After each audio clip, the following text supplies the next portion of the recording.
સુરત શહેરના ભેસ્તાન આવાસમાં આવેલા શંકાસ્પદ લોકો અને ગુનાહિત ઇતિહાસ ધરાવતા શખ્સોની ઘરોમાં પોલીસ દ્વારા સરપ્રાઇઝ ચેકિંગ કરવામાં આવ્યું હતું। આ ઓપરેશન દરમિયાન 150થી વધુ પોલીસ કર્મીઓ તૈનાત કરવામાં આવ્યા હતા, જેમાં zone 2 DCP, Dindoli police inspector અને અન્ય અધિકારીઓ પણ હાજર રહ્યા હતા। ત્યારે પોલીસ ટીમોએ શંકાસ્પદ ઘરોમાં તપાસ કરી અને ગુનાહિત ઇતિહાસ ધરાવતા શખ્સોને ચેક કર્યા હતા। તો આ ઓપરેશનની ખાસિયત એ રહી છે કે ચેકિંગ દરમિયાન પોલીસ ટીમે ડ્રોન કેમેરાની મદદ પણ લીધી હતી, જેનાથી સમગ્ર વિસ્તાર પર નજર રાખવામાં મદદ મળવા પામી હતી। તો ડ્રોન કેમેરા દ્વારા સમગ્ર વિસ્તારમાં હવાઈ મોનિટરિંગ કરવામાં આવ્યું હતું, જેથી શંકાસ્પદ હલચલ પર નજર રાખી શકાય। તો ડ્રોનની મદદથી ઊંચી ઇમારતો અને સાંકડી ગલીઓમાં પણ ચેકિંગ હાથ ધરવામાં આવ્યું હતું, જ્યાં સીધા પોલીસ કર્મચારીઓ માટે પહોંચવું મુશ્કેલ બની શકે। ત્યારે કોમ્બિંગ ઓપરેશન દરમિયાન અનેક ગુનાઓમાં સંડોવાયેલા શખ્સો સામે કાયદેસરની કાર્યવાહીમાં 7 શખ્સો વિરુદ્ધ જીપીએસીટી કલમ 135 મુજબ કાર્યવાહી, BNSS કલમ 126 અને 170 હેઠળ 2 શખ્સો વિરુદ્ધ પગલાં, જીપી એક્ટ 142 મુજબ 1 કેસ, પ્રોહિબિશન કબજાનો 1 કેસ તથા પીધેલાના 5 કેસ। તો ભેસ્તાન આસનો 27 વાહનોનું ચેકિંગ, જ્યારે NCR HS 186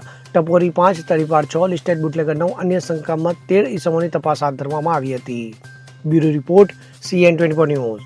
હવે જુઓ દેશ દુનિયાની તમામ ખબરો તમારી આંગળીના ટેરવે।